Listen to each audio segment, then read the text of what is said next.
Run it. Dope. Let's go, man.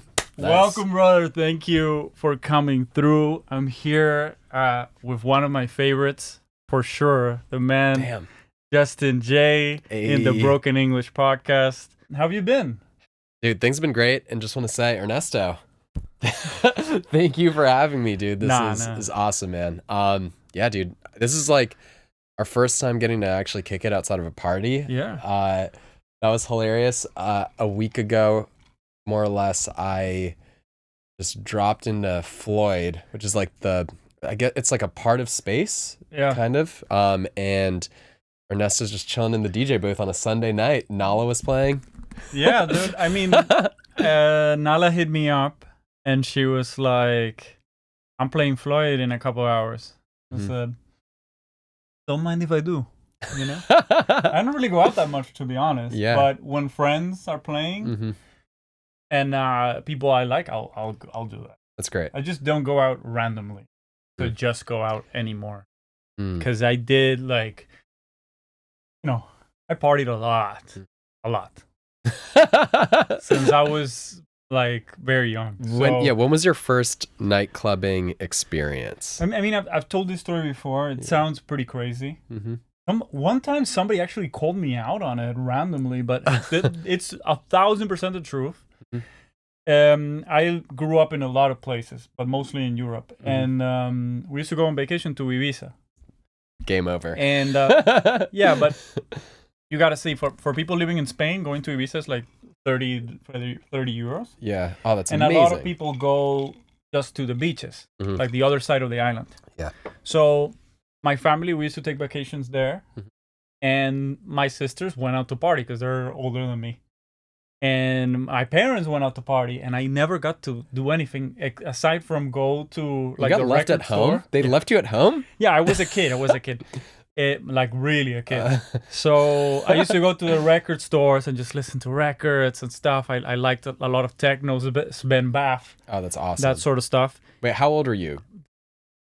13, 12. Yeah, you're like the 12-year-old not invited to the party, digging for Sven Bath records. Of course.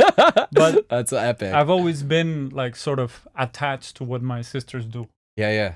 That's why I wasn't, listening to Britney Spears. It's not because I uniquely came up with it, but my sisters were into electronic music, my parents as well. That's dope. So Pete Tong was my favorite DJ at that time. Or that's probably just the one I knew. Yeah. And he was playing Pasha. Wow. And apparently somebody told my sister that if you went to the sushi restaurant, there was a door at the back, and if you ate there, that you could just go into the club. So I got dressed like fully on black on black with black sunglasses. I've always been pretty tall. Yeah, you're. And I walked in, dude. And we walked in and with both my parents and my sisters. The whole family. Yeah. That's. And it was. I remember perfectly. It was Paul Oakenfold opening for Pete Tong. Wow. Or Pete Tong was opening for Paul Oakenfold. Yeah, once I saw that, I was like, I want to be involved in this somehow. Damn. For sure. Then I got into DJing when I was 14. I went to do some vinyl mixing lessons when I came back to my father. And I was like, hey, Dad, I want to get some SP1200s. And it's going to be like $5K. And he said, go fuck yourself. Essentially. Right. That's what happened. Right. And then I didn't DJ for a long time until Tractor came out. But yeah, it was at that time the entry barrier was kind of expensive. Yeah, there were no all-in-one controllers, and that's damn, dude, that's an amazing first experience, like Pacha. It's funny because I feel like I feel like it sort of speaks to a big difference between Europe and America. Oh, 100%. I feel like in the US, many people's like first nightclub experiences generally are like when you're 22, 23, because you can't go to nightclubs till you're 21, and when you're 18 you go to college, and most like American college students experience. And it's like partying at frat houses and stuff, and you're just not getting exposed to like a real dance club until you're yeah, 22, 23. So that's literally like, 10 years late. So how did you start? How was your first party? First party was a rave. Because that's the one thing that the US does have, especially California, where there is like desert festivals, and so I went to an Insomniac rave when I was in 10th grade, which I think is, was a bit early compared to, most of my friends, but had no idea what a rave really was. And it's funny because I'd been making music on the computer, like electronic music, but I didn't. That's I was amazing. Like, so you were making music since 10th grade, making electronic music. Yeah, but it was like pretty much my story there. I wanted to be in a rock band, and all my friends were like putting bands together, but I grew up playing classical piano. Wow. And so like no one needed like a Mozart sonata in their like Red Hot Chili Peppers cover or whatever. So when I learned about making music on the computer, it was like, oh, you can turn the keyboard into any sound. And so I was just like making, music, not really sure. I loved Daft Punk, but I didn't understand what house music was really. And it was just like, I don't know, for me, I grew up listening to a lot of like cheesy love songs, soul music, disco, funk stuff. And so the, discovery with all the samples, it felt familiar, but also new. I didn't know what sampling was, but it just planted a seed. And then I think, going to a rave for the first time, it helped me understand like, oh, the music that I'm making on the computer, I would DJ it. I didn't know what DJing was. Like the first time I saw DJs, I thought they were making all the music live, on the spot. It's like you don't know what they're doing, and it just seemed too simple to think that they were just playing songs with all that equipment. And it's like you could have an iPod, and yet you're, have all this shit. But so that was my entry point. The rave scene, like Insomniac, this Nocturnal Wonderland. Who was playing?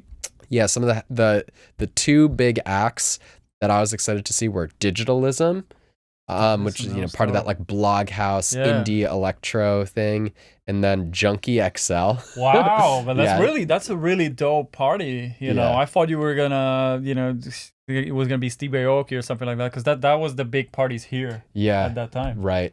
Yeah, but 2009, Steve Aoki was like really cool. Like he was doing all these mashups, and Dim Mak, like his label, they were signing like Block Party and all these like indie bands and shit. Block Party was so cool. So cool. It was like Steve Aoki was very credible, very hip at the time, because this was before the term EDM did not exist in 2009. They called that electro, which it isn't, but what they called that back then. It isn't, but it is also. I mean, I don't know. Electro is electro. It's like it's Drexia. I think I agree with that. But I like in terms of my heart nowadays, But the electro house, it's like. I get it. I think it's okay. It's okay. I'm not. At some point, if you've lived enough stuff, you don't get picky with that sort of stuff. But also, it's like the line between all those styles. It's very interesting because I think, I don't know. I feel like we're in this time right now of like people being like, yeah, I'm going to play. I played like a couple Afrojack songs in my Dirtybird camp out set. And you could do that. You could mix in old EDM, stuff from the 90s, stuff from the 80s. It doesn't matter anymore. I feel like people are giving less fucks. Well, hey, come on. I think we need to take into account the level of respect that people have for you as an artist. I think that you have proved yourself.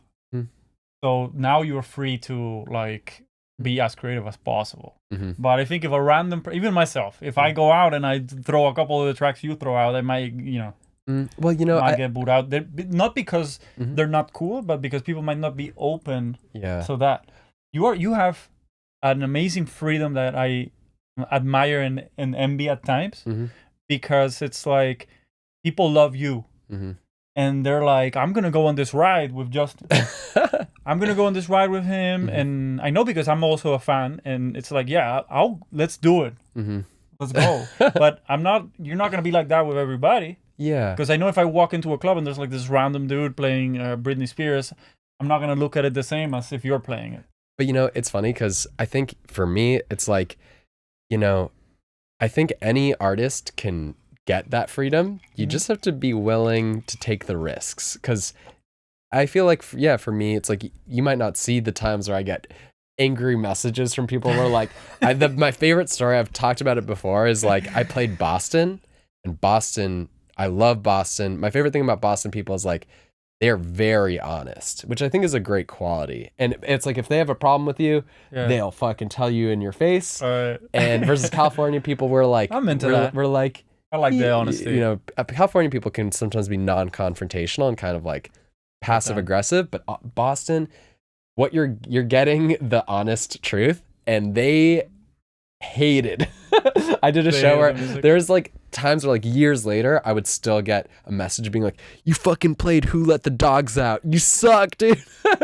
So it's like you know, I feel like at the end of the day, I feel like if you're following your heart, if you're truly following your heart, then what ends up happening is some people might be disappointed and then they leave and they don't come back, but the people who stay, they're there for you. And so it's like, I think that's sort of what happens when you follow your heart and take the risks that you feel. It's like there might be some people who are disappointed, but to just be like, that's okay. And maybe those people will come back in the future, which sometimes happens. When they grow and listen to more music and they're more open, for sure. Yeah. So here's a question. You have this like tranquility, you have this calmness about you, also like confidence. Talking about the music that you are able to play. Where does that come from?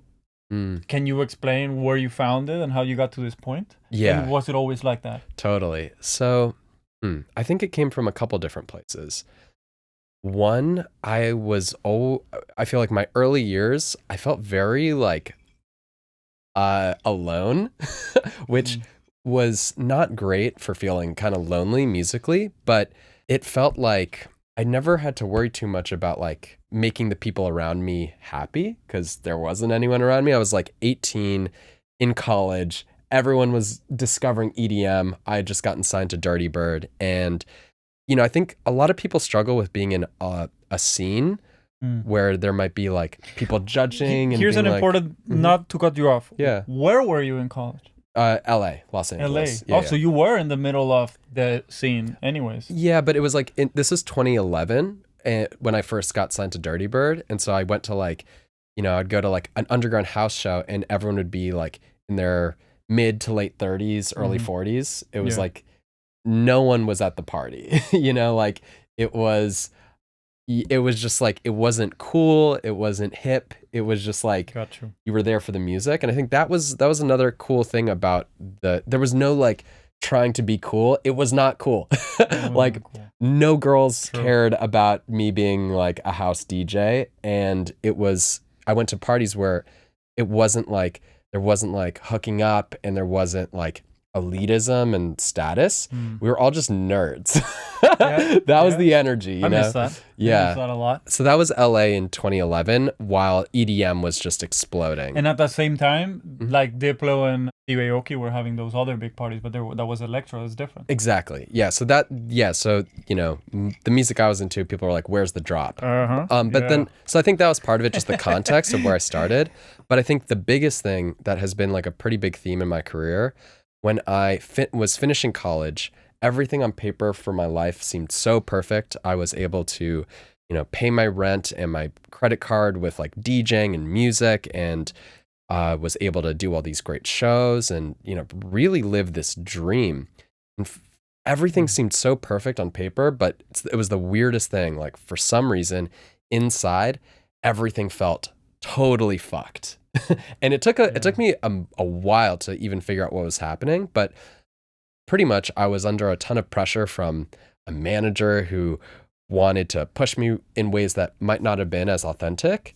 And really what was in my heart was I'd been DJing for 4 or 5 years professionally at that point, and I really wanted to try singing and write using my voice and put a band together. It was like the 8th grade shit that I didn't get to do. I wanted to do. And it's funny because I think music can be an outlet for your very like childish ambitions. And so when I was like, I want to sing songs, you know, putting your voice out there in the world like that, like singing in front of people. Nothing is fucking scarier than that shit, especially if I had not been a singer or anything. I just was like, I want to try doing that. So I feel like when I started exploring that side of my music more, it was something that I needed to do. And I ended up canceling a full tour, firing that manager. Pretty much everyone around me was like, you're throwing your career in the garbage. And everything I was feeling got so intense that it was like, I had no choice. It was like the more that I was neglecting my heart and just like doing what I was supposed to do and play, just keep on DJing, the enjoyment all immediately escaped, or like it all escaped, and things turned into like anxiety and stress. And so I just experienced the music career when I stopped giving myself permission to like have fun and explore my authentic musical self. It became the worst thing of all time. And so it was worth risking throwing it all away to follow my heart. And I think since then, I feel like the same, because then I would go on tour as a band with my friends. I ended up doing the whole thing, and the ultimate sign of like success was it got to the point where I would DJ and people would be like, why are you DJing? I thought you were a band. And I would bring the band and people would be like, why are you a band? I thought you were DJing. It was like, that's awesome. I found that I could do both, and that ultimately it worked out okay. And so then I think my sort of like that same sort of identity and like approach, I think just ended up infiltrating the way I look at DJing by itself. And I feel like when I started doing that, that's really what gave DJing like a whole new like life and spirit for me. Because there was a time where I was like really not having fun with it. And what I've learned is just like, so I've now been DJing, producing for like over 10 years now. And I'm having as much fun as I did when I was like 15, fucking around, learning how to make music, and you can just keep that fun and that enjoyment. And that is the main thing that I prioritize over everything else. I respect that a lot. That's an amazing story, especially because like you got signed very closely to when you started producing, or am I wrong? I started when I was in 9th grade, 15, and then my first track signed was 18. Yeah. But I would say that first track that got signed, I would still say it was kind of like a lucky beginner's luck. That's what it was. And it took me 8 months of grinding with constant rejection. I would send Claude Von Stroke like a demo a week pretty much for like 8 months, which that's crazy. I was in college. I didn't go to any parties. My thing was I would make music after class until my roommate woke up to go to class. Like, he was an early bird, so he would wake up at like 8 a.m. And it was like, I remember it was like a sequence. It was like, first the buses would start, then the sun would start coming up, then he would wake up, and then I would go to bed. That's so crazy. It was like a fucking crazy grind. And in that grind, even then, the biggest keys to success for getting that second song signed were fucking having fun. I was making music. There were two big lessons from that period. The first was just making more music was the best way to improve my skills.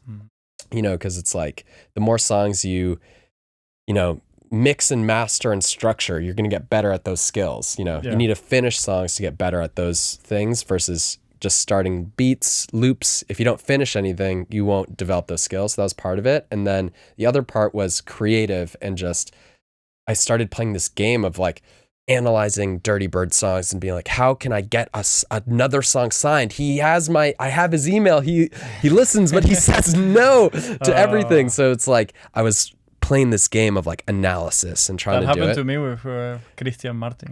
Dude. And that's how I found out your music, through Trippy Techno. Mueve. That's probably the best track I've ever made, for sure. Dude, you've made so many fire tracks, and you shouldn't compare one to the other. Oh, I can. Yeah. No, dude. That's our best high level of very, very high level of detail on that track. Like, but the thing is, would that be the biggest piece of advice you would give yourself to go back to that time? Like, hey, how can you push your career forward, or how can you become a better producer quicker? What would you tell yourself? Finish more tracks? It's the two things. Finish more tracks, but then also make the song you want to make and don't make the song you think you need to make. And I can get more specific. So it's like my biggest key for success for beginning to get songs signed again was when I allowed myself to make music that would never get signed. 100%. So, and for Dirtybird, it was really specific because I was obsessed with deep house at the time. I loved deep house, all the different types of deep house, from like old Frankie Knuckles and Carrie Chandler to like, Hot Creations was doing, and Crosstown was doing like an old deep house thing at the time that was really new and different. But I was so in that. So good. And it's funny because Dirtybird, like Claude, hates deep house. He started Dirtybird with his friends as a response because everyone was into deep house in San Francisco. And he was like, fuck that shit. And the funniest thing is when I started allowing myself to make those deep house songs, they immediately got rejected by him. But months later, they ended up getting signed by other people. And it's funny because my second track ever signed to Dirtybird has a ton of deep house influence, like straight up. And it's funny because, I don't know, just like sometimes, like you need to defy all of the logic and reason that you might think you need to follow to make a good song. And then you do that all, and then a magical thing happens and you get a song signed. The tracks that I've signed to Dirtybird are the tracks that I would have least thought that they were gonna get signed. The first one was like this juke track. That Caracas? No. What was the first one? The first one was Cut the Mids. Don't know it. What speed? Do you remember? Not that fast. So I was listening to juke and ghetto house and all that stuff, and I was like, I'm gonna make mix between breaks and juke, but it's gonna fit in a tech house set. And that's what I did. And that one, like a lot of people still remember that track, but I would have never expected them to sign that one. I made a lot of like Dirtybird house tracks, and those didn't get signed. So what got you into the breaky electro stuff? What? I made it without even knowing what it was. That's dope. I made a track with my friend Arango. It's called Bochica. Also one of the best tracks I've ever made. Sick. Even though it was a while back. But at that point I was like you said, not only studying, but like the intricacy of the details of those tracks is to the point of like craziness, like losing your mind. Even though nobody notices, but I do. Probably if you listen to it, you will. The bass line was the kicks, basically, and it had like a running moog bass under it, and it moved with the kick. Like, I don't even know how that came together. But I made that, and of course, inspired by Miami bass and all that, and then I just got into this hole of breakbeat and electro, and then I started discovering a lot of stuff. I've always liked the bassier stuff. Cool. And the fun stuff. I don't like minimal at all. When I say minimal, I mean real minimal, not what they call minimal now. Because this isn't minimal. This is just some fucking new genre that's like just tech house, but with little bleeps in the back. That's not minimal. Real minimal, you can look it up. It's a different style. It just sort of came about, and then I fell in love with the Chicago house stuff and the ghetto house and DJ Funk and DJ Dion and DJ Rashad, all that stuff. And I've always tried to be as original as possible. And nobody was making that in our circle, let's call it. Of course, there were people making it. I just thought, how can I bring all these worlds together at a BPM that maybe fits? Yeah. Dude, I do. It's funny because I feel like it's still in my folder, like on my USB. Like when I discovered your music through Mueve, you were like one of the few sort of like producers who was releasing music on American labels, who was in the folder with like all of the fucking I'm still hip. I was really, for me, like I think a label that really inspired me to get into electro in the past couple years has been like Lobster Theremin, FTP, like Texas label. Yeah, FTP is wild. Yeah, dude. Unfortunately, it's like I don't know. It's there's crazy stuff. There's good stuff. I also go into those like mad Bandcamp rabbit holes. I download 50 tracks and there's 2 usable ones. Yes. Yeah, I know. That's that kind of stuff. That's awesome, dude. And it's funny because you mentioned Drexciya. It's funny. I remember one of my friends was showing me Drexciya, and I loved the music back in like 2013, but it took me quite a few years to like start exploring it. But it's funny because I realized I had been very inspired by electro and booty accidentally, but it was through Dirtybird, you know, because it was like I didn't know that I was a fan of like DJ Dion, like all the old school Detroit electro people, exactly, DJ Funk, and then like I don't know, man, just like J-Flip was like an artist on Dirtybird who was very electro inspired. So cool. So sick. Yeah, there's that track by Christian Martin and Justin Martin. That's like super booty electro. I don't remember the name, but I have it in my, like I still play it. So much. Yeah. So I don't know. I feel like Worthy also had some absolutely breakbeat stuff. Absolutely. Yeah. I think that was what was so interesting about Dirtybird as an entry point for it wasn't my entry point into club music, but it was a label that like really opened your mind up. Yeah, and like stole my heart when I was in high school. Because it was just the amount of inspiration that the artists were drawing from was so vast. Like one of the defining songs that made me go from like this shit is cool to like this is literally the best label of all time. The tipping point was Mr. Spock. Mr. Spock. And it was like I found that, and then I found a compilation called Dirtybird Bass, and like Julio Bashmore had a song on it, and it was just like I haven't heard that one, dude. No way, I haven't, dude. So good. And Ardalan, and dude, Ardalan. He's he doesn't miss. The kid doesn't miss. but it's so dope because I feel like that was what was so special about Dirtybird. I've never really thought about it, but if you got into that music, you were accidentally being inspired by like old school electro, ghetto tech, drum and bass. For me, it was the connection house. with Kill Frenzy. Oh, Kill Frenzy is very ghetto house inspired. Yep. And there's like this, also that No Panties On song. Yeah. And I was like, I'm really into this fucking vibe. Like, I just really like this. What is this? It reminds me of something, but what? And then I get, okay, it's like juke, but it's just slowed down. Yeah. But it still works. Exactly. Dude, yeah, shout out Kill Frenzy. Because, he like his first song in Dirtybird was Booty Clap. And that was the first time I'd ever heard anything like that. And that's like a DJ Funk sample. So, I don't know, dude. Just really, it's just so interesting how, I don't know, music. And it's funny because you're talking about like originality. Yeah. And I think actually originality is great, but I think there's a case to be made about like you can be original without being original. You know, it's like when I say original, I don't mean like you're creating from scratch. Yeah, but what I mean is, not going to the Beatport top 10 and just copying the formula, or right now what it would be is grabbing a Cassie track or whatever and then doing the A-Craze thing. Oh. Like that's what's going on right now. Everyone, that's like an inside joke, right? The 90s R&B acapellas. Oh my Tech God, house bootleg. Dude. Yeah. I think A-Craze Do It To It is a banger. Yeah.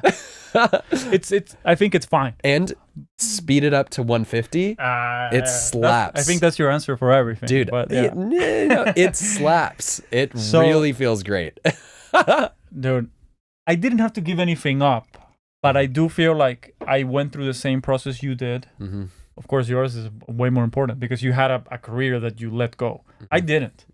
I was just making music, and at some point, I was stressed out because I was like, if I want to live from this, what do I do? I can't keep on like just trying shit out and making random stuff. I would have to make music that people want to buy so I can pay my rent and all this and all that. And kind of hated it, I kind of hated it. It didn't last too long, but I just said, hey man, you just gotta get a job so you can cover your expenses and leave music as something that makes you happy. And when I did that, everything worked out because I don't have that pressure. I don't have anything on me. So everything I do because I like it. Like I do this podcast because I like hanging out with people I'm a fan of, or I just like being around, and I just do it. I mean, I don't have to do it. Like I don't have to do the roast. I don't have to post on social media, or I don't even have to make music if I don't want to. But it makes me happy, and now feel a lot more free with everything else.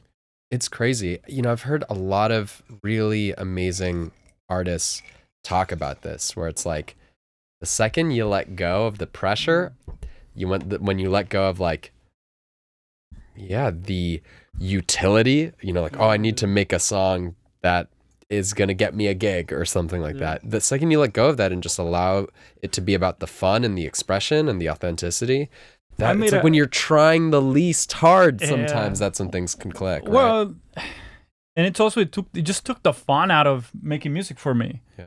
So it's like, what's the point? Yeah, what's the fucking point? Dude, well, I mean, I feel like we're very lucky to live in a time where, like, you can start your own label and release your own music. And, I think having that control is just, it's very freeing, and I feel like, I don't know, to me, I think the more you can remove pressure and just get back to the fun of it, it's like everything is like positive spiral. It's like you have more fun, then your music is more fun, then people enjoy your music more, then there's more opportunities, and 100%. It's crazy versus the downward spiral of like you're putting pressure on yourself, you're not having fun, your music suffers, then because you're not having fun, you spend less time making music, and it's like you hate it, and then it's like but anyways, talk to me about Fantastic Voyage. How did it come about? It came from exactly what we're talking about, pretty much, like just making music that couldn't get signed to any place. And it's funny because I've heard so many people talk about this, like rejection, and you're left with no other choice but to do it yourself. And then something amazing happens because of it. And I think it's a testament to, like, if you're trying to get your music signed to a label, it needs to fit that person's taste and their, the curation and the schedule and all of these factors. And it's like, dude, it's a crapshoot to get a song signed ever. And if you get rejected, your song might be amazing. It might be so different that it doesn't fit a box. Yeah. And that might mean people might really love it. And so that's kind of what happened with me and my friends too. Because by the time I was finishing college, I'd sort of like been like influencing my friends, kind of showing a couple of them how to make house music. Others, I had some friends who were into it at some point, and then they kind of quit. And I was like, dude, send me your music, man. Let's like, do it. And it was that sort of energy where it began. And I think one of the biggest things was like, kind of my interest in like the singing and the songwriting. And I think, it's like I had become friends with a guy who was like a ukulele player, singer. He was like the guy who, do you know who Jack Johnson is? Yeah, of course. Yeah, so he was like, we were roommates in college together in a frat house. We were both total outsiders. People wanted EDM. I was going to like techno warehouse parties, and he was into Jack Johnson. So it was like both of us. Jack Johnson was pretty good. Amazing. Good. But just not frat raging music. So we were both like, we became really good friends, and ultimately, we're trying to bring the music together. And yeah, man. So it was like there was a point where we just had to do it ourselves. And so that's where it began. And, I think, that's where it kind of continues. And I think with my label, I feel like as much as possible, my biggest goal would be to get out of people's way. It's like, which is really hard to do when you want to curate something and kind of, have it be authentic to you as the person is like curating the music, but it's representing you, or it's like like the brand or the identity or whatnot. But I feel like and all that stuff, it's like it's awful for being an artist and creating. And so it's just funny because I feel like I have really taken this idea of like just trying to allow the homies to just do whatever they want, and it doesn't always work out for me, you know, where sometimes I'm like, maybe this song won't work. It's not 100% of the time, but there's some magical moments where a friend sends me the weirdest shit I've ever heard, and I'm like, let's do it. And it's just awesome. That's what's up. Yeah, dude. So I don't know, man. That's the essence of it. And yeah, we just celebrated our 5-year birthday, and we took it to the full force where I reached out to everyone. I sent like a big mass email text. I probably threw our email. You're probably in the mix. And it was like, literally send me anything. And we got like, I then DM'd like every DJ that I look up to and was like, yo, dude, this is the idea. Send me anything. If you've ever had a track that never could get signed, send it to me. And it was like a 100 song compilation. I should have sent you like I made a couple of lo-fi tracks. Hey, as a joke. Like lo-fi house. Sick. I should have sent you that. Dude, it's not too late, dude. Let's run it.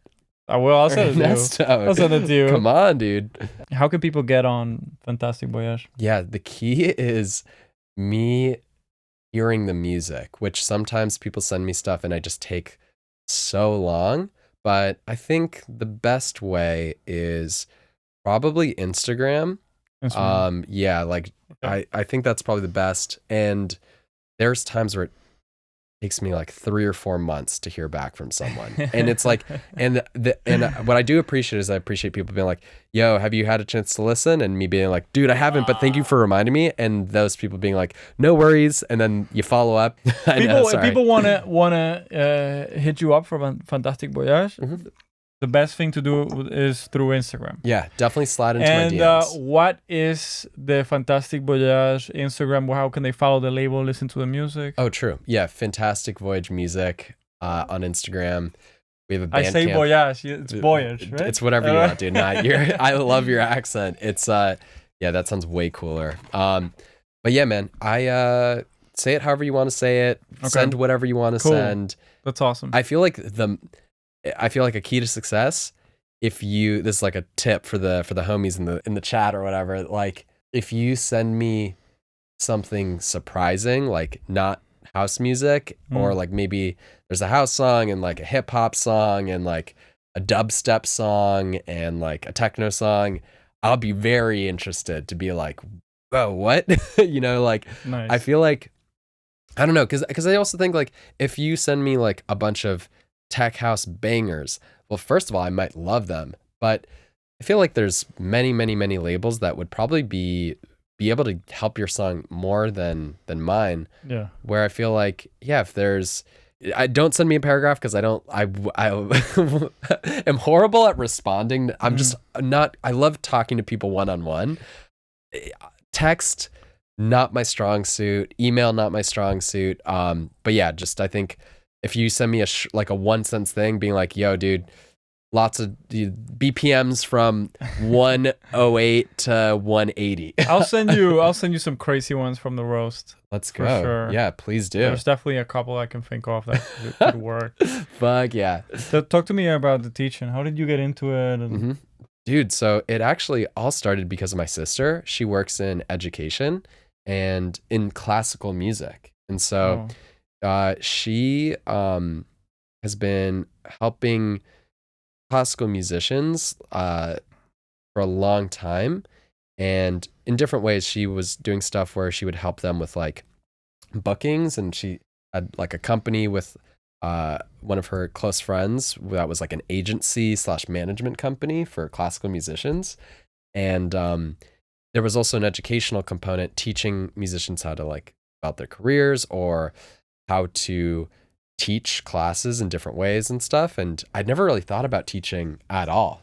And it's funny because I had always been You were helping people out when you started as well. Exactly. Yeah. Like my friend Benny Bridges, he taught me so many things about like harmony and music theory. And I taught him a bunch about making house music. And then he like started getting songs signed to labels and shit. So when my sister was telling me about, oh, you could teach music, I was like, I feel like I already have, but I just, do it to my buddies. And the thing with your friends, it's kind of like, I imagine it's what being a parent is like. Cause it's like, have you ever been in that situation where your mom tells you something and you're like, shut up. And then you're like, your best friend's older brother tells you the same thing, and you're like, oh my God, you're a genius, and you actually listen. Sometimes with your friends, it's like, they don't want to listen to you and stuff. And so, which I think is like part of it. It's like that, which is, it's all good. But I think teaching was awesome because, yeah, like if someone's reaching out to you because they want to learn, then you can really, they're going to try things. They might not enjoy what they try, and they might not listen 100% of the time, but I've had such magical experiences. I've also had magical experiences teaching friends as well, but I think it's a different relationship because it's also a friendship. And I get the you. friendship to friendship. I think you're very good. I think you're honestly excellent. I've been on your courses, the 909 challenge, and I always call back to it, and I tell people to go check it out and do it, because what I do on Wednesdays, on the Wednesday roast, is mostly about mixing. Yeah.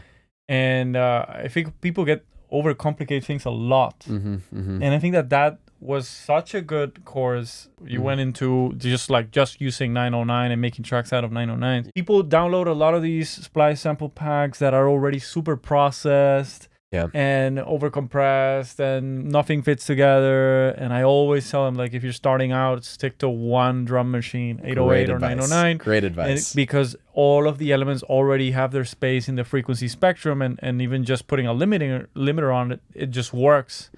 And so satisfying. When people do that, they just get so stoked because it takes out so much guesswork. Yeah. Of stuff that maybe they don't understand in the beginning. How can people join them?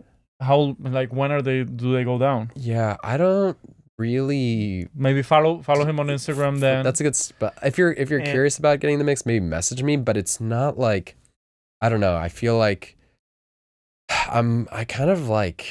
I'm always winging it. I'm like, I don't have time for this right now. And follow him on Instagram.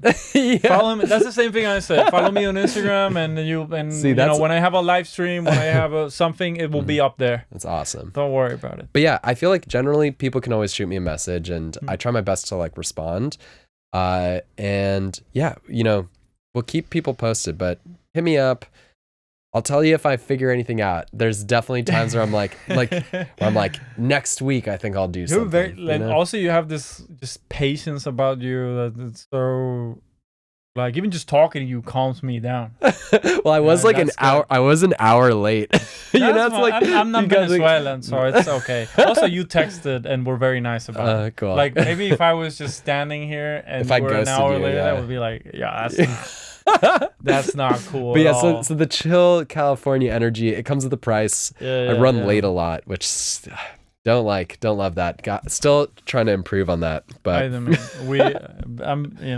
Venezuelan. I'm always a little late. But also, you know why I get used to that? I don't know if it's the same for California, but in Venezuela, if you are on time, you're an hour early. Fuck yeah, let's go, dude. So you're gonna be there by yourself, and that's it. Damn, dude, I'm curious. Wait, so what years of your life did you spend in Venezuela? Oh man, it's always such a long story. But I was born in Venezuela. I was there till I was like 9, and then we moved to Italy with my family. I was there for a bit. And I went to Venezuela for like a year. Then I moved to Spain, did high school, then finished high school in Venezuela. Then I moved to France by myself. So sick. I moved to Nice by myself. Then I started uni in Barcelona. But I was partying way too much. Tuesdays, I was at an after party till the morning. Right. And I moved to Madrid. And I went to a super serious university there. And I was there for a while. Then I moved to Rome. Wow. Then from Rome, I moved to Venezuela again because of a family situation. And then I ended up here. Got you. So yeah, it's a lot of jumps. That's so cool, man. I mean, I feel like a lot of jumps. But so many great places. When you were talking about what was going on with music, I lived a very different experience. My, let's say, formative years of music, I was in Spain. And in Spain, house music is just part of their culture. So sick. So when you're like 11 or 12, the albums that you buy are El Blanco y Negro, like house compilation. Sick. Or like Ibiza 2012 summer, whatever. Did you ever get into Machina? Machina, yeah, but that was hard. I was like, I am just now in the past like year or so. I mean, I'm just scraping the surface, but Machina, because that was big in Valencia. It's like kind of like a very specific. That's called bacalao, man. Bacalao? That is. Oh my god! I can't believe I haven't made the connection. What? Google bacalao, La Ruta del Bacalao. Is that an artist or a style? No, Bacalao? Bacalao is a style. La Ruta del Bacalao is like there's just some clubs that were in Valencia and Benidorm in that area where they played the music that you play. Yeah. At that time, I did not like it. I gotta say. Yeah. But in Europe, you grow up with house. A lot of the time, the top 40 on the radio has house music. Yeah. Now, us Latinos have destroyed everything because... Why? It's 99% reggaeton. But that shit's tight. Yeah, but it took out a lot of that. But when I was growing up there, it was a lot of house music. But I gotta say, look, in Venezuela, there was a lot of Changa. And there's also Raptor House. What's Changa? Is like... Wait, like Venga Boys? Like Venga Boys, but a little harder. There were these like now dance mania, whatever the fuck. Like now that's what I call music. Yeah, dude, all these styles, man. Dude, I think this is amazing. But we should definitely talk about maybe you listening to some DJ Baba and some Pox like Changa Tuki. You need to accompany this with like a Spotify playlist, you know, of like all these different styles. Yeah. Dude, it's. I've literally never heard of these terms. There's so many, dude. That's just until there's this guy that he'll go to these countries and then just take that style and then put it out. And then get number ones. You know? Oh, really? Fair enough. Yeah. Like Diplo? I don't know. Maybe. But, you know, it's an interesting thing because music, the way artists create music... is you hear something and get inspired. Yeah, 100%, you know? 100%. But I feel like maybe a big distinction between doing something that feels like appropriative versus like just genuinely being inspired is maybe the way in which you do it and the way in which you talk about it and maybe the way in which you contextualize it through DJing. Because I think, for instance, it's like if you genuinely if you love the music and it comes from the heart, I think it shines through because maybe you DJ your new songs with the classics from that time, and you know or you put on those older artists. Let me tell you something. Nobody that was actually born in Latin America cares about any of that because people have real issues. You know, a lot of people don't have food or light or running water. Right. So. Right. We actually think that's dope. Like if I hear you or anybody else playing whatever, I think it's like, oh my god, that's crazy. That's so much. Okay, that's how we feel. But the problem is that what you guys hear in the States, the loud voices, they're fifth generation. They do not represent the people that live there and have experienced that life. Yeah. So I can tell you, I literally know nobody that was born and lived in Latin America that has any problem with that sort of stuff. Yeah. What does happen and does kind of suck is when sometimes artists take stuff and they never hit the shout out. Just hit the shout out. Just hit the shout out. Exactly. You know? It's like, yeah, I'm making this. You know, I was listening to Changa Tuki from DJ Baba and felt super inspired. So, I tried to get that. Yeah, that's all you gotta do. I mean, it's not much, you know. Yeah, and it's like I don't know. For me, hit the shout out, dude. It's like if you're a DJ, also if you're just playing an original piece of music from an artist that's from a different place. It's awesome. You're just playing their music. It's like, you know, I feel like, which is a beautiful thing. I mean, if you were to maybe make an illegal bootleg and sell it as an original and not give them credit, that's maybe where, you know, it gets... all you gotta do is hit the shout out. Like, what's the kind of music you're making? That. Yeah, I'm inspired. Yeah, I'm inspired by this stuff I heard when I went to Costa Rica and I thought it was cool. That's it. That's all you gotta do. Yeah. That's more than enough. It's mostly about understanding that, man, people have real issues. Yeah. Anybody that was born in the U.S. is very, very lucky, very privileged to live in a free country where everything works somewhat. Well, dude, one of my favorite things about being here in Miami, which I've been spending more time, I feel like this place is so special because there's so many people from all over the world who come here, and I feel like it's such a. I don't speak English here. That's awesome. That's awesome. But I feel like it's actually really special, especially for house music, because I feel like you literally don't feel like you're in the U.S. in the best way. You're not in the US. For dancing. Like my whole nightlife experience, especially in LA. Yeah. It ends at 2 a.m. You get there at midnight. You have 2 hours to dance, and then versus space where it's like. You get there at 4 a.m. and you're staying till noon the next day. And it's just like, for DJ culture and dance culture, it's just like, it's so special. I think LA is very different. Yeah. And also because I guess house is the famous thing now. So it's become the EDM culture is now tech house. So tech house is the new EDM and it's the bottle service and all that thing. Anytime things make money, things change. But even independent of that, like I would say in LA with what I'm talking about, get there at midnight, leave at 2 a.m.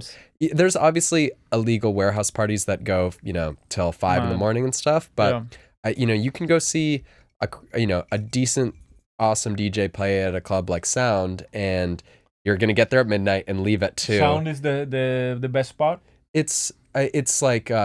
It's kind of like one of the go-to rooms if it's a legal venue. It's it's one of the staples for sure. But I feel like this has to do with like American drinking culture. It's like American drinking culture. I feel like you are not allowed to touch alcohol until and it's like I don't think that's good, dude. Because what happens is like many people they have to drink in secret. When they're like 17, 18, when they get to college, they're away from their parents and they can just like binge drink heavily. And so it's this culture of like, it's a sprint, You're like, alcohol for the first time ever. And I think my theory is that mentality extends into the way Americans go out, where it's like, it's midnight, we're like getting really fucked up, and then it's 2 a.m., we're done. Versus 100% versus agree. I feel like, so much in Europe and Central and South America, my take on it is that there's a much more of like, instead of a sprint, more of like a marathon approach where it's like people are grooving and pacing themselves. It's very normalized. I don't know if it's good or bad, but it's very normalized. At least in Latin America, it's wild, man. In Latin America, like in Venezuela, I was like 13, 14, and we went to the club, but it's like a members club, right? So that's why you can go. There's like a members club. I used to go with my friend Fran, and his dad would like come and sign us in because you need to be a member, and at that age they won't let you in. So we would get there. We would like order a bottle of rum, and we were like drinking rum. And when you leave the club, they give you a plastic cup. So you can put your drink on it. That's so while you drink. No, that's for driving. That's like not really. It's not very good.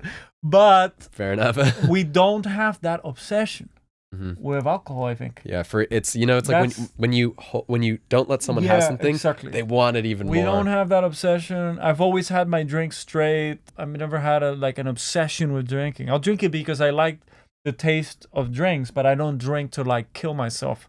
And I think that a lot of my American friends, they drink to get drunk. Yeah. And that's a different mentality. But I think it's because of what you're saying. Because, you spend a lot of time where you can't have even a little beer or whatever, and then you're chugging. Yeah. You're making up for all the lost time, and then you never course correct. In Europe as well, you drink some wine with dinner, that sort of stuff. And I mean, you can literally... the legal drinking age for beer could be like 16 in some places, in a lot right? of places, A lot of places it's 16. Which is 5 years earlier. Well, here, I think 21 is pretty extreme. It's so because I think you can go to war at 18. Yeah. So you could basically go to war at 18, but not be have there a beer. for 3 years, like fight in wherever, then come back and you can't have a beer. Yeah, it's crazy. I mean, look, if you can go to war, you should probably be able to have a beer. And honestly, I feel like at this point, it's like, it's so weird because we live in a time where like, no one would be like, oh, you're 18 and you're drinking a beer? Or you're 20?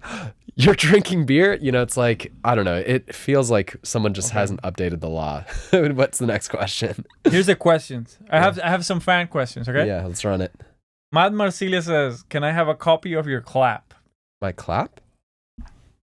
There you go. You got it. You can sample that. Yeah, like... okay. Well, I'm curious which song, but yeah, not... Do you use the same clap? I use a lot. Sometimes I use I use the stock Ableton 808 and 909 a lot. Yeah? A ton. That's so many songs. What's the processing on it? Nothing. Many times nothing. Sometimes stuff. But dude, I've had tracks on so many different labels, like Trick, Nicole Mudabear's label, Shall Not Fade, Swara. You did this remix of Christian Martin's song. Oh, I know what you're talking about. Speaker Freaker. It's a deep cut. That's so deep good. Cut. Fuck yes. Hyped you dig it. Hyped you dig it. Oh, I love that track. Yeah. That's so. It's like I mean I played that track a million times. Let's go. Then Miss Megan says, "Who is your biggest influence?" Daft Punk. Daft Punk. And how about inspiration as a teacher? Oh, my sister for sure. Your sister. Yeah, she's the shit. Mario Tavares asks, "What is your hair care treatment?" Dude, no, fair enough. For me, it's like I don't do a lot. The most important thing I have to do is like untangle it so that it doesn't get like dreadlocks. And for that, I need to have like my hairbrush. If I don't bring it, I'm fucked. I don't like, it'll be like, hey guys, it's just out of control. But yeah, so that's it. I had long hair during the pandemic and I can't. When I was younger, I had long hair for a bit, but now I'm just too lazy. Fair enough. And this is the just like. But you keep it real clean. This is do you basic cut? Do you tighten it up yourself? No. Okay. No. I go once a month. Cool. So you're looking very fresh right now. Did you just get a haircut? No. I just get it very tight. Yeah, very tight, so it lasts a little bit. That's great. Yeah. The biggest thing I do is I just do my beard. That's nice. it. Charlene says, "Do you get inspired wearing lycra?" I don't know why that. What's lycra? I think it's like leggings. You wear leggings sometimes? No, I wear a lot of like, the Nike like flex fit, like the the sweatpants that are like. I think they're talking about Fast Boy. Oh, well, that I just wear like short shorts. So, but yeah. What happened to Fast Boy? Where is he? Dude, he was too fast. No, I think you became Fast Boy. Right. I was like. Yeah, the actual answer to that question is, it's like the inside joke for those who know. The real heads know Fast Boy. It's like, I like it being an inside joke. I'm into it. I was almost like scared. I was like, this is becoming too good. But I think Party Boy 69's manager like started giving me shit. Really? And I was like, I love Party Boy 69. And so I was like, come on, dude. I don't know. It was at a time right before I started getting songs signed to kind of electro labels and stuff like that. Who and so, cares? Yeah, I don't know. I felt like I was insecure about being, honestly, like an American dude who was obsessed with all these European and Australian and, South American artists. South America, by the way, has such a crazy electro scene. It's insane. Low key kind of rivals the US, just like, Daga. There's that label. It's like Brogoture. I don't know if you know it. I forget the name. Sure, I don't know. Yeah, it's just amazing. But anyways, no, Daga is really cool. Have you guys known each other for a long time? I hit him up. The first track I heard, I hit him up because he's from Maracaibo, so he knows my friend Leo. Who I know. I met him. Well, I met the two of you guys together. So did they grow up together? They know each other from Maracaibo. And I hit him up immediately because I like. There's somebody that's making this kind of music I dig. I hit him up and like, dude, we gotta.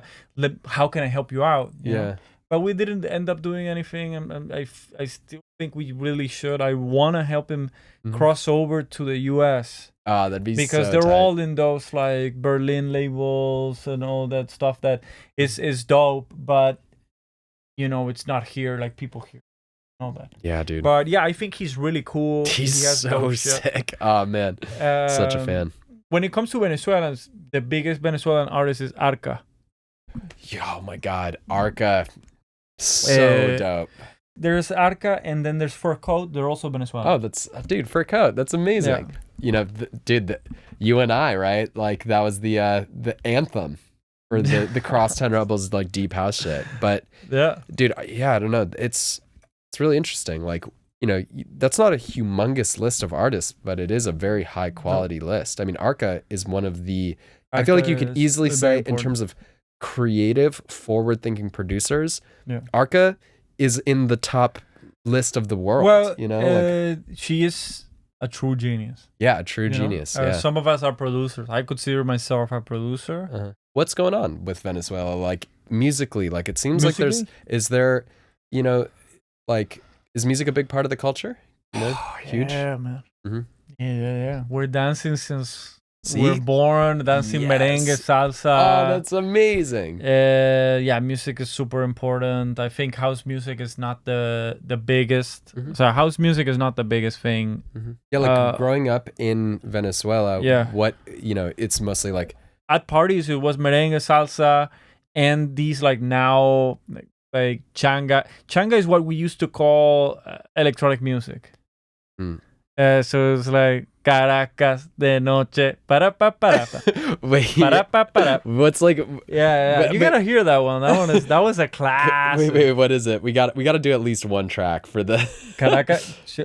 What's the track ID? I don't even know what that is. That's what we used to call Changa. I'll put it next to the mic. Put it on. I mean, this vocal intro. It's like. That's the thing. That's what I'm telling you. It's pretty hardcore, dude. Yeah. Yeah, this is... Bro, it's fire, dude. That's what I'm telling you. Yo, dude. What do you call this? Changa? Changa. Changa? Yeah. Changa. Caracas. That's where I'm from. Yeah.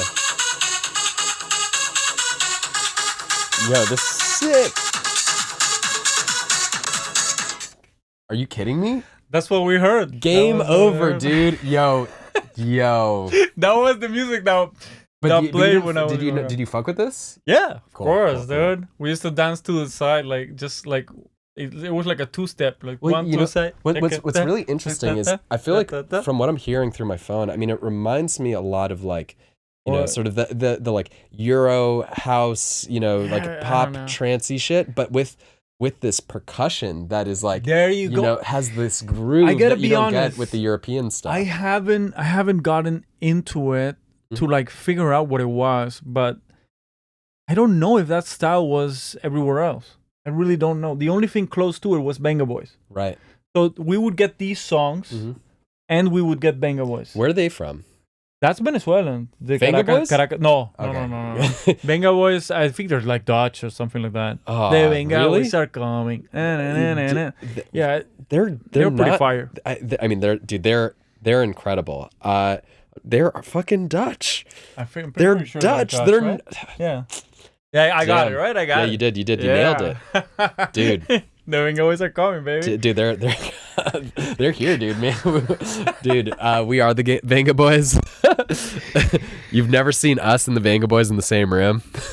Hey, so that was the music. So parties in Venezuela when I was growing up where it was a little bit of changa and a little bit of merengue and salsa. That's what it was. It was what about Merengue House? Yeah. Like, was that...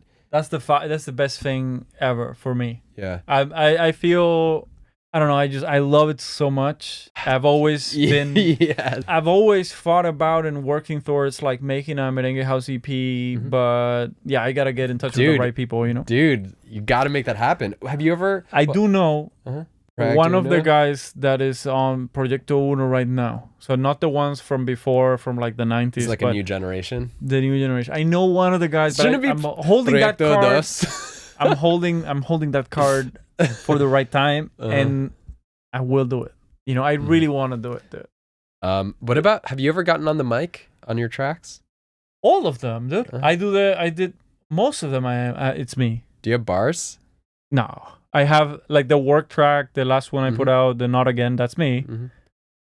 Everybody got a track that says work. Dude, That's you me. got it. But you've got bars, dude. You can do it. You're like, everybody has a track that says work. Dude, That's me. What's that in Spanish? Oh, you mean do something in Spanish? Yeah, I can do that. Yeah, dude. For sure. But I mean, I feel like with the Merengue House that I've really appreciated. The problem is that the instrumentation. But you need it. But I don't know, like Ilegales, for instance. I feel like so they do shit where it's so like, good. I don't know. There's like one of my favorite Ilegales songs. There's like it's like a remix version of I think it's like La Morena. That's what I'm saying. Mm-hmm. For me, you just knowing who Los Ilegales is awesome. Yeah. I think they're fire.